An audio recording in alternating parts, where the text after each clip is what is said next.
Well, here's, again, I've put some shelving down here on the, along this wall to put some of the long 20-foot pieces.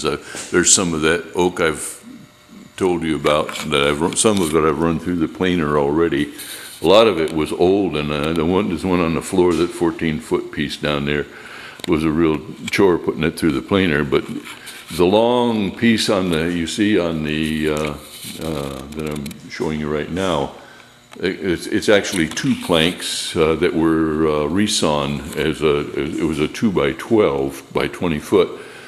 And Monday, a couple of days from now, I'm going to be getting 6 more of those. And then also I've got, you can see there's the oak lumber up in here. That's the stuff I'm going to be using for the frames, and it's really good quality lumber.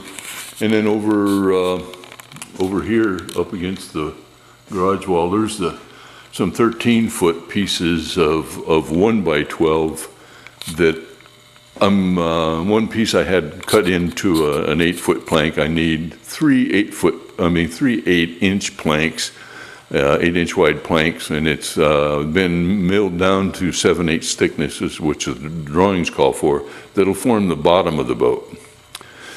Another thing I've done here, of course, there's the planer and the bandsaw that I purchased for this thing, and I've got some spare blades and all of that stuff. I've got stuff underneath the workbench. I don't know if you can see it really well, but I've got, a hand planer and a skill saw and a router.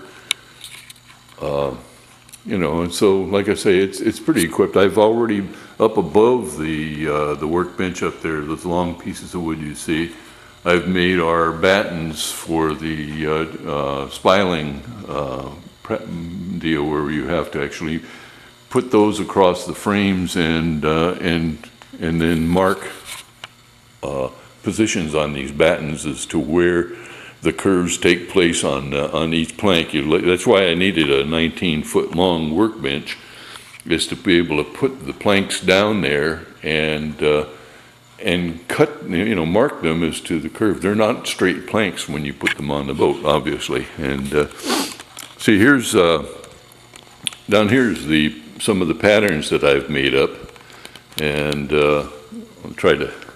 You can see this is the frame number 3 pattern here. That gusset ties. I'll be making 2 of these pieces right here, and actually 4, one for each end of the boat.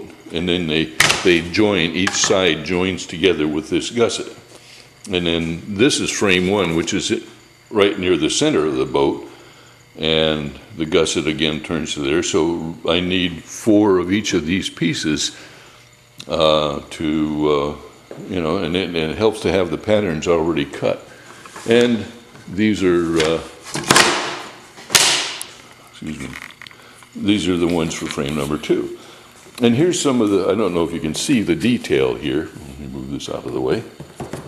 These are some of the drawings out of John Gardner's book. And there's like I say, there's a wealth of information, but what I've got here underneath is some of the CAD program drawings that I've created that show me a lot more in dimensional detail, and I put my own notes. It's kind of a good working tool to have to get into the nitty-gritty. And underneath all of these frames, this red paper under here, I've drawn the pattern for the stem. And the stem is going to be a unique thing, because I'll go over here and show you. Okay, here's what the stem will generally look like. Like I said, this was a kind of a play mock-up thing that I did, and it's not exactly precise, but it's a good representation. But I can't, here, if you look at the way this grain of the wood is here, I mean, it's bad practice, because it leaves the wood weak there. So you want to have this grain running as much as you can lengthwise to there. I mean, even down in here, you can see the grain gives it some weakness right in here. But anyhow, so what I'm going to do is I'm going to splice the stem across here and put one piece of board with straight grain coming this direction and another piece that comes this way, and glue and bolt them together through the center here. It's just one of those things that, I mean, a lot of the detail of this is covered in Gardner's book.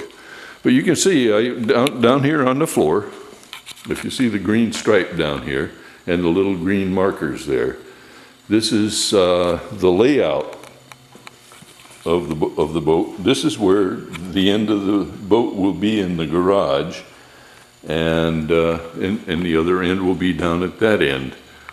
And I'm going to secure wooden cleats to the floor. There's one down there at the end that I don't know if you can see that down there. There's a little piece of wood sticking up off the floor at the end there. I just super glued it down with this gel super glue, and it'll hold really strong. And you build the boat upside down, so you have to know where all of the lines are and where all of the intersection, where each one of these green markers on the floor is where the frames are going to be located. And I will have to actually secure the frames to each one of those spots in order to make the boat stable while it's under construction.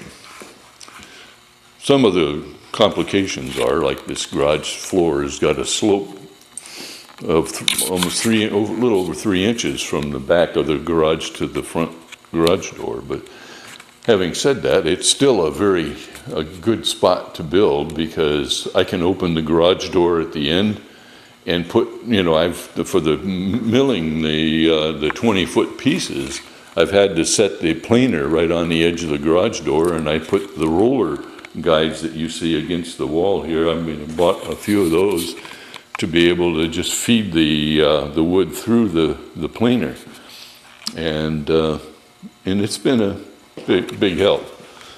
I've even got a little laser that I've got. It's a cheap thing I bought at one of these discount stores, and it's a nice thing for keeping everything. I can measure the actual elevation of every spot along this floor, and it changes. Oops, sorry.